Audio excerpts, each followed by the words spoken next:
pays, quand tu pleures, je pleure, quand tu ris, je ris, quand tu meurs, je meurs, quand tu vis, je vis. Petit pays, je saigne de tes blessures. Petit pays, je t'aime, ça j'en suis sûr.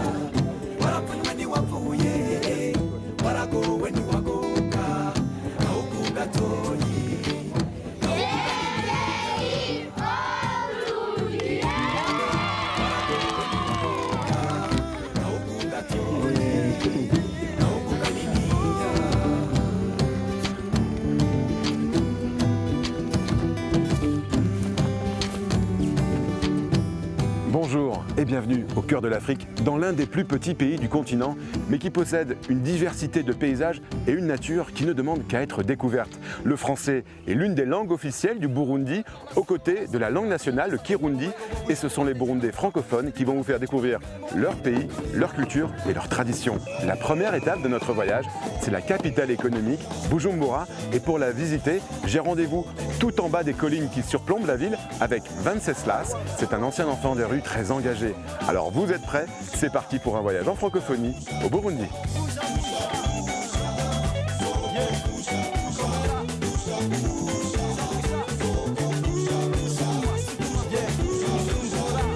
Bujumbura est la plus grande ville du Burundi qui s'étend le long de l'immense lac Tanganyika. C'est dans ces rues que Venceslas a grandi pour survivre. Il a connu la mendicité, le vol, la drogue. Devenu adulte, il a décidé de s'engager pour que les enfants des rues ne subissent pas ce qu'il a vécu en travaillant pour des associations comme animateur social. Pour me faire comprendre son action sur le terrain, Venceslas m'a donné rendez-vous au marché de Bujumbura.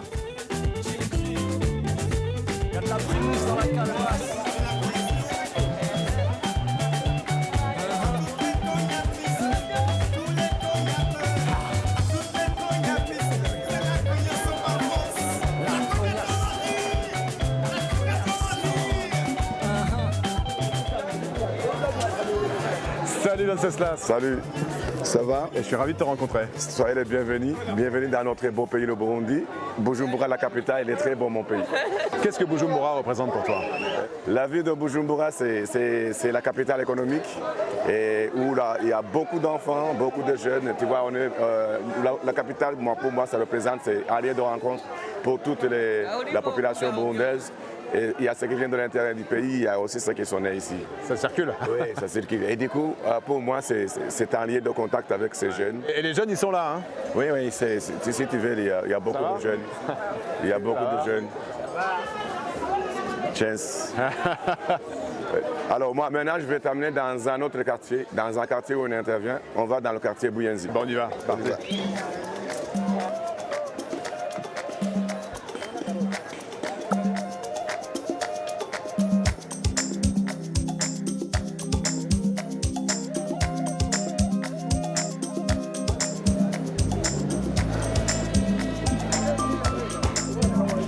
Ici, Venceslas, c'est un quartier où tu viens souvent. Oui, on est dans un quartier qui s'appelle Buyenzi, un quartier qui se trouve tout près du centre-ville.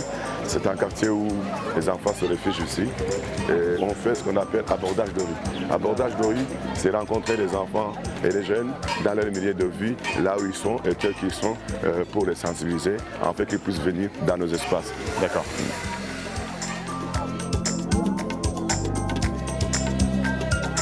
On est arrivé dans le site de couchage pour ces enfants, là où ils se rencontrent. Ils sont là. Mazé, ça fait. Salut. Bonjour, ça va? Salut. Bonjour. Je suis venu vous dire bonjour et voir comment vous allez. Si ça vous dit, vous pouvez venir 2 fois par semaine à mes activités. Cette semaine, on peut faire du football. Ça vous dit?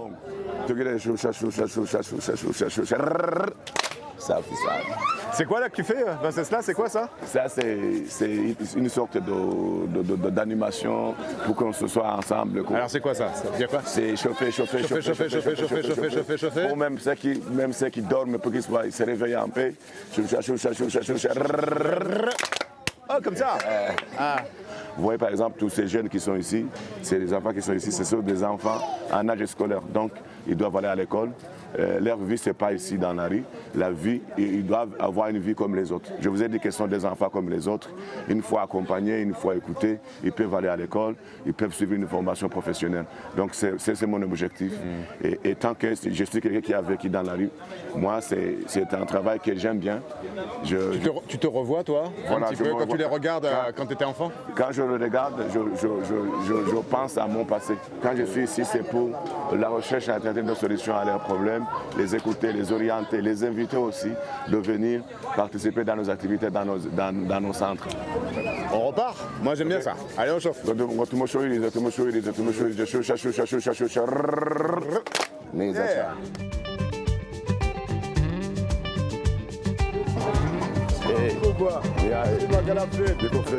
Bonjour, ça va?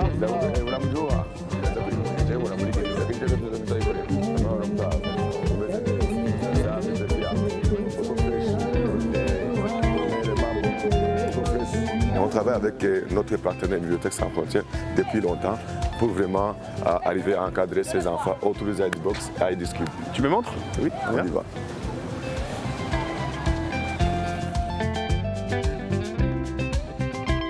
Alors, soyez les bienvenus alors.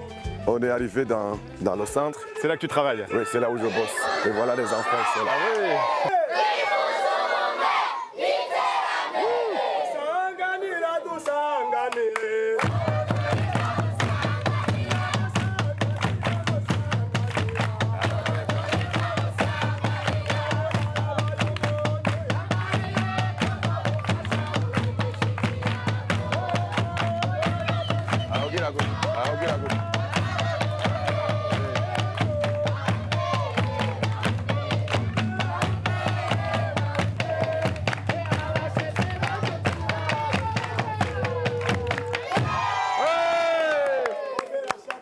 Venceslas, il y a de l'énergie, mais en fait, ce que vous voulez faire, c'est vraiment donner ce sentiment de la communauté des enfants. Oui, en fait, c'est leur donner la joie de vivre.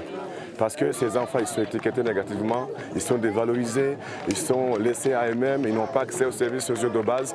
Mais nous, dans nos espaces sécurisés, on leur montre qu'ils sont des enfants comme les autres. Ce sont des enfants, même s'ils sont dans la rue, c'est l'étape. Ils peuvent devenir des hommes utiles pour la communauté. Ils ont l'air très heureux d'être ensemble. Et tout ça, c'est sur les activités qu'on fait autour de la Disbox avec notre partenaire Bibliothèques Sans Et on va voir ça. Cela fait presque 15 ans que Bibliothèques Sans Frontières permet aux populations les plus vulnérables d'avoir accès à la culture, à l'éducation et à l'information dans 50 pays. En 2014, l'ONG installe des premières Ideas Box dans les camps de réfugiés au Burundi, une médiathèque en kit déployable rapidement sur tous les terrains. Depuis, le Burundi sert de laboratoire d'innovation à Bibliothèques Sans Frontières et l'ONG dispose d'une importante équipe pour développer et expérimenter de nouveaux outils numériques sans connexion Internet. Il crée du contenu pour donner accès à de l'information culturelle et éducative en français et dans les langues locales, comme ici en Kirundi. Venceslas travaille depuis plusieurs années pour Bibliothèques Sans Frontières, en liaison avec son association dans les quartiers défavorisés de la capitale. Dans la box, en fait, c'est une boîte. C'est une boîte qui est modulaire. Avec 4 modules. Mais ça, c'est la module administration sur lequel on est. Et ça, c'est le module numérique. D'accord. Le module numérique, il y a 2 contenus où on peut faire le renforcement scolaire à partir de la tablette. Il y a des activités récréatives. Dans chaque atelier, il y a toujours un animateur. Et ça, ce sont des jeux. Ce sont des jeux. Des jeux d'éveil pour les enfants, ils apprennent des jeux différents. Donc, et ça nous permet aussi de se sentir valorisé, quoi. Et la boîte, ce qui est marrant, c'est que les tables, en fait, c'est une partie de la boîte. C'est une partie de la boîte, c'est la porte de la boîte qui devient la table. D'accord, et c'est vraiment qualité. Hein. C'est la qualité, c'est démontable. C'est démontable, totalement. Et on peut le déployer dans différents contextes. Ça, c'est le contexte de protection de l'enfance, enfants en situation de rue. Et on peut le faire aussi dans des camps de réfugiés. Donc, mais ça, ce qui est important, notre contenu, c'est en rapport avec la protection de l'enfant. Donc, à partir de la box, ils disent, voilà, moi, j'ai envie de préparer mon avenir. Soit une formation professionnelle, tu vois. Les enfants, ils sont ça joue, ouais. Et ça permet aussi d'oublier leur misère, leur vécu quotidien quand ils sont dans la rue. Donc ils oublient tout ça. Pour toi, pourquoi c'est important de travailler avec Bibliothèques sans frontières? C'est une valorisation, c'est une valeur ajoutée pour Guiriouja, en même temps pour nos bénéficiaires. Parce que, par exemple, un enfant qui vit dans la rue, qui n'avait jamais touché une tablette, pour lui, directement, il voit, ah, c'est possible, maintenant, moi aussi, je peux toucher la tablette. Et cet endroit, c'est un oasis, parce que c'est un endroit de protection pour les enfants. Quand ils sont ici, d'abord, c'est un espace sécurisé pour les enfants, parce qu'ils ont accès à l'écoute. Les enfants, après avoir fait les activités, s'ils ont des soucis, ils se confient aux animateurs. Je vous avais dit aussi qu'on a des étapes, les 4 phases d'accompagnement. La mise en confiance avec les enfants. Donc ça nous permet de faire la mise en confiance avec les enfants. Et après, il y a le travail d'écoute, d'enquête sociale, il y a aussi la résilience et après, il y a la construction de projets de vie plus ou moins réalistes par rapport à chaque groupe cible que vous voyez ici.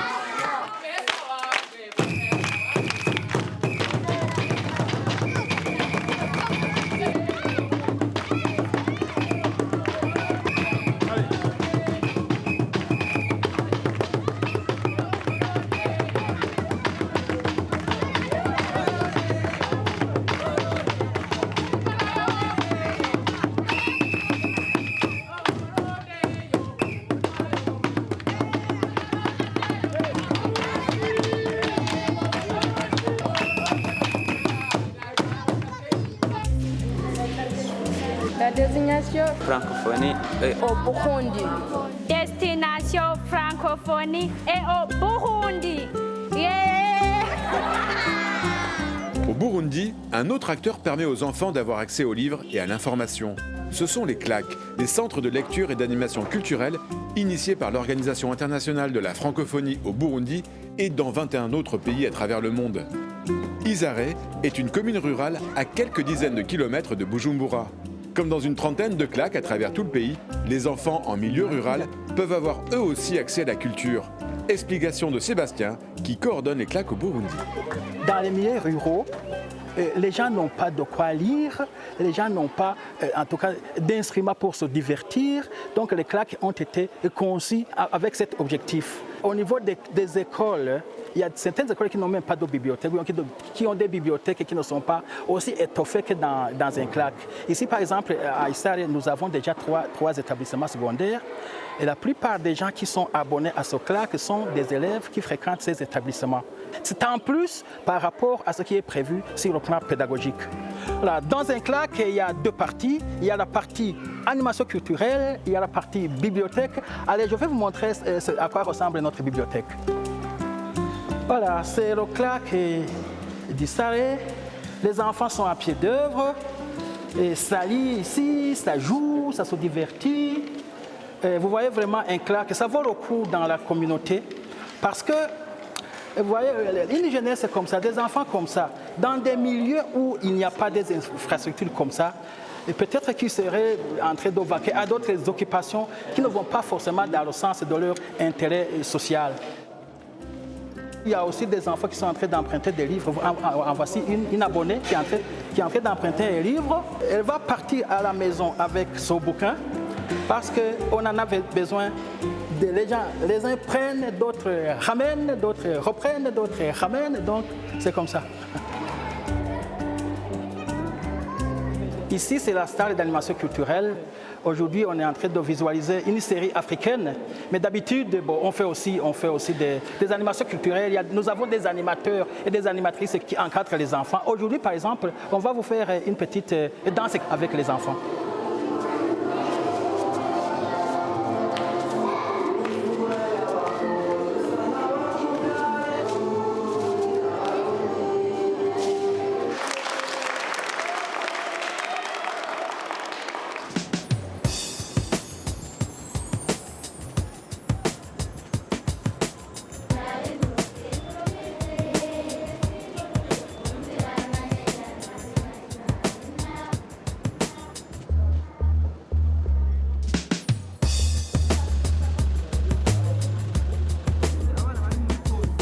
À Bujumbura, il y a un acteur de la francophonie qui, depuis 1966, n'a jamais fermé ses portes, malgré les événements souvent difficiles qu'a traversé le pays. C'est le lycée français. Il porte aujourd'hui le nom de Nelson Mandela et fait partie du réseau de l'Agence pour l'enseignement français à l'étranger. De la petite section à la terminale, il accueille 500 élèves, dont 55% de Burundais, et ses effectifs sont ces dernières années en croissance constante. Pour Didier, le proviseur du lycée, la qualité de l'enseignement à la française est un atout et il souhaite aussi, à travers le sport, ouvrir son établissement sur la ville. Il y a une très grande pratique sportive au Burundi. Vous voyez derrière moi le club de rugby qui vient s'entraîner. Et nous accueillons 7 associations et fédérations sportives burundaises qui bénéficient de nos infrastructures. Fédération de karaté, de judo, des clubs de basket. Donc on a une très très grande ouverture sur le pays et sur les associations sportives. C'est pour nous une vraie priorité. Les objectifs du lycée français, c'est conduire nos élèves naturellement au baccalauréat, qui va leur permettre de poursuivre des études à l'international. C'est une vraie satisfaction pour un chef d'établissement que de voir ses élèves réussir et puis progresser. C'est un beau métier pour ça. Allez les gars, on y va là. Les gars, on y va, on tire. Encore. On n'accepte pas d'âme. Allez, on y va. Allez.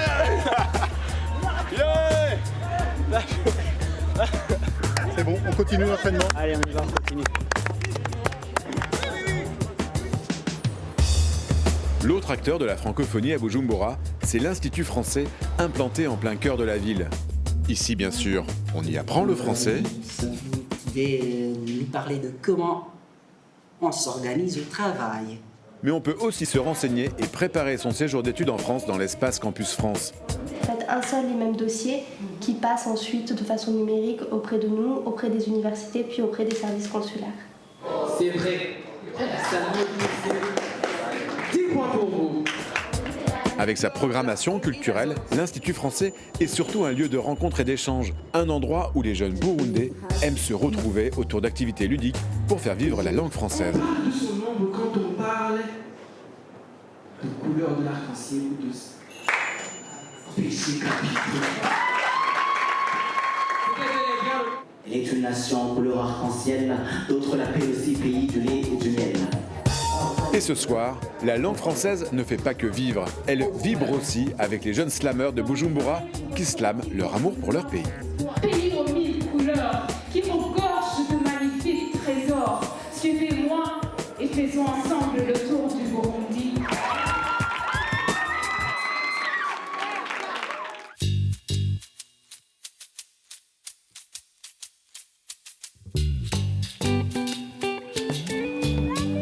Avec ses 677 km de littoral, le lac Tanganyika est le plus long lac d'eau douce du monde. Le deuxième pour sa profondeur après le lac Baïkal en Sibérie. Ici, 40 000 personnes vivent de manière directe ou indirecte de la pêche. Or, l'hygiène des 18 plages de pêche du lac, où la promiscuité est importante, reste problématique. Du coup, les populations des pêcheurs, des marieuses, les femmes qui vendent le poisson et les enfants sont exposés à diverses maladies tout en étant éloignés de toute structure sanitaire. Plusieurs associations burundaises, soutenues par France Expertise, ont alors lancé le projet Sapema, qui vise à installer des points de santé directement sur les plages de pêche. Pour comprendre ce projet, j'ai rendez-vous avec son coordinateur, Jean Bosco, qui souhaite d'abord me faire découvrir la culture de la pêche sur le lac Tanganyika. Salut Jean Bosco. Ah, bonjour Iva. Tu m'attends sur le bateau de pêche? Oui, bonne arrivée Iva. Je suis ravi de te rencontrer. Moi également.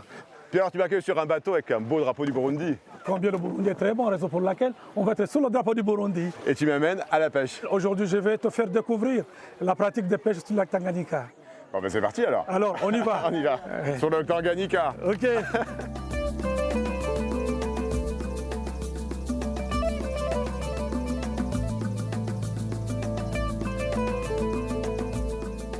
Jean Bosco, que représente le lac Tanganyika pour le Burundi? Pour le Burundi, le lac Tanganyika représente une richesse. Parce que tout d'abord, au niveau de l'économie, les pêcheurs, ceux qui pratiquent la pêche, parviennent juste à subvenir à leurs besoins et à ceux de leurs familles respectives. Le lac Tanganyika nous est trop utile parce qu'il y a juste du trafic maritime.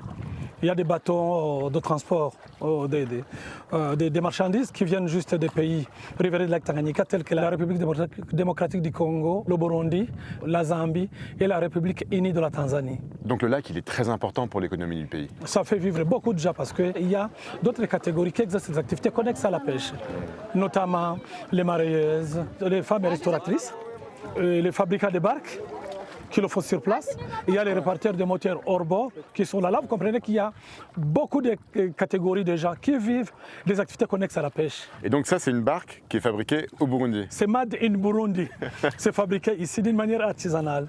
Et donc les pêcheurs qu'on va voir, ils sont juste là? Oui, les pêcheurs qu'on va voir qui sont juste là, ils pratiquent la pêche artisanale non motorisée. En tout cas, c'est physique, hein, la pêche. C'est physique. Il faut être costaud quand même. Hein.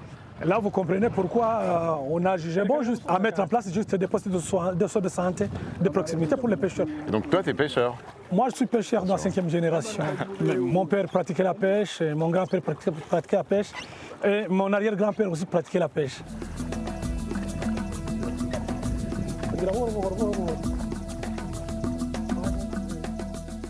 Pourquoi il y a 2 bateaux?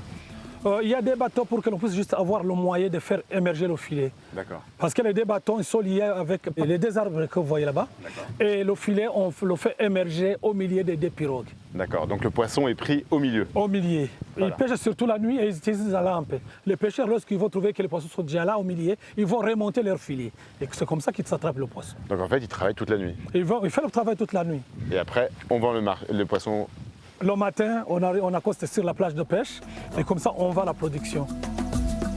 Et là, on trouve quoi? C'est quoi les poissons qu'il avait là? C'est l'anguille. Ah, il y a une anguille. Oui, il y a une anguille. Oui, ça se mange très bien, c'est très délicieux. Ah ouais? Ouais. Super. D'ailleurs, c'est mon poisson préféré. C'est vrai? Ouais. Ah, ok. C'est-à-dire qu'au niveau de la pêche artisanale, on pêche les ndagala, les mukeke. Et ce sont des poissons endémiques qu'on ne peut pas trouver nulle part au monde, sauf dans le lac Tanganyika.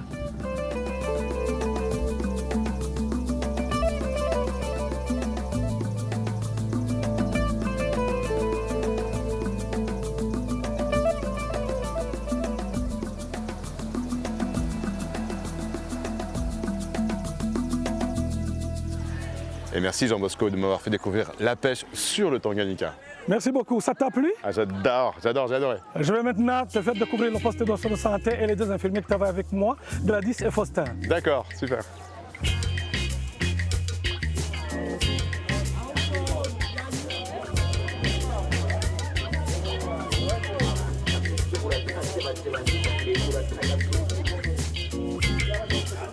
Eh bien voilà, je vais vous présenter Gladys et Faustin.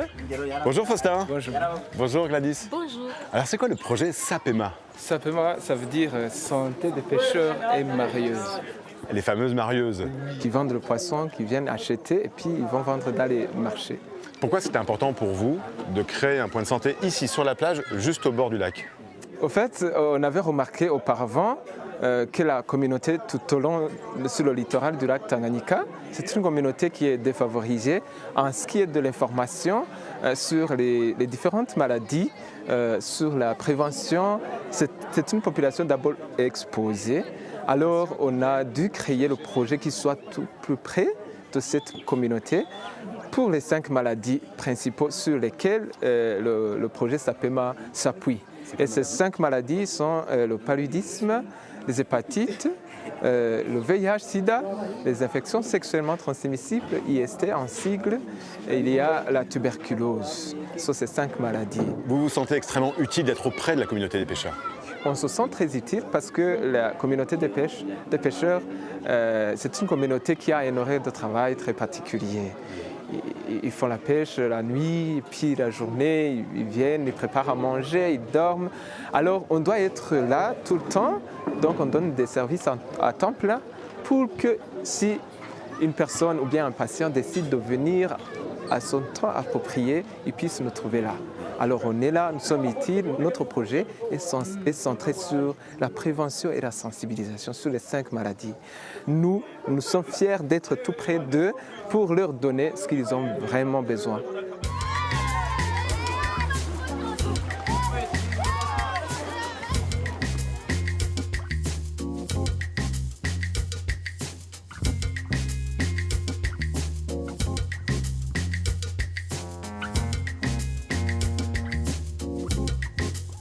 Qu'est-ce qu'il représente pour toi, ce lac, le lac Tanganyika, pour toi personnellement? Ça représente une richesse, ça représente une fierté du pays et de moi-même.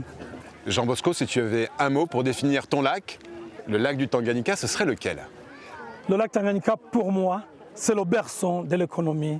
C'est la richesse du pays et c'est le berceau de tous les Burundais, en particulier de la communauté de pêcheurs. Ben, merci beaucoup, Jean Bosco, de m'avoir fait découvrir ton lac. Et à très bientôt. J'espère. Ouais. Merci, Jean Bosco. Okay. Ça va? Ça va. Oui.